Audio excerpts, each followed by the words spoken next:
और ये हो गया एजेंट से, और इसी क्या रिटर्न कर रहा है, गार्ड रेल आउटपुट फंक्शन ये रिटर्न कर रहा है। तो यहाँ से हम इसकी डेटा टाइप रिटर्न करवा देते हैं, ठीक है, और इसको भी इंपोर्ट कर लेते हैं।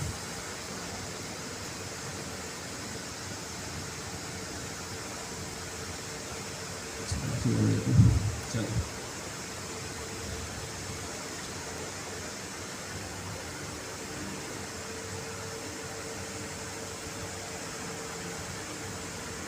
ठीक है। अच्छा, अब यहाँ पे देखें ये एक चीज़ लिखी हुई है इसने, मे बी वेटेबल, और उसके अंदर ये गार्ड रेल फंक्शन पास किया हुआ है। इसका क्या मतलब होता है मे बी वेटेबल? जी सही है। इसका मतलब ये होता है कि जो फंक्शन आप यहाँ पे डिफाइन कर रहे हैं वो एसिंक भी होता है और सिंक भी हो सकता है, ठीक है। अच्छा, अगर उसकी जगह पे ये यहाँ पे सिर्फ वेटेबल होता ना, तो अब इसका मतलब क्या होता है कि अब जो आप यहाँ पे मैं फंक्शन डिफाइन करेंगे वो लाजमी एसिंक होना चाहिए, ठीक है।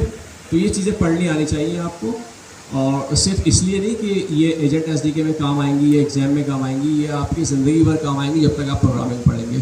क्योंकि अगर आपको कोड पढ़ना आ रहा है, एसडीके पढ़नी आ रही है, तो आपको इसका मतलब है उस लैंग्वेज या उस एसडीके पर काम करना आ रहा है आपको, ठीक है। तो यहाँ पे हमारे पास ये फंक्शन की डेफिनेशन पूरी हो गई।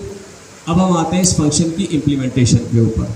अच्छा, यहाँ पे देखें डेटा टाइप ये रिटर्न कर रहा है, क्या कर रहा है, guard rail function output return कर रहा है। तो इसका मतलब ये क्या हुआ, इसका मतलब ये हुआ कि हमें यहाँ से रिटर्न के अंदर ये फंक्शन पास करेगा, ये फंक्शन, ठीक है।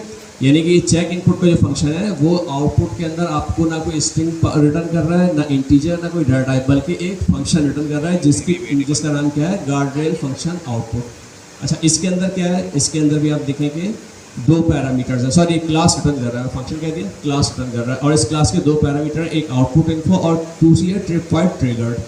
तो एक काम करते हैं, हमने कहा आउटपुट अंडरस्कोर इन्फो, और इसमें अभी फिलहाल मैंने लिख दिया हेलो वर्ल्ड, और दूसरी चीज़ इसके अंदर है ट्रिप वाइड ट्रिगर्ड। ये असल में जो ट्रिप वाइड ट्रिगर्ड है ना, ये है सारा खेल इस गार्ड रेल फंक्शन का, ठीक है।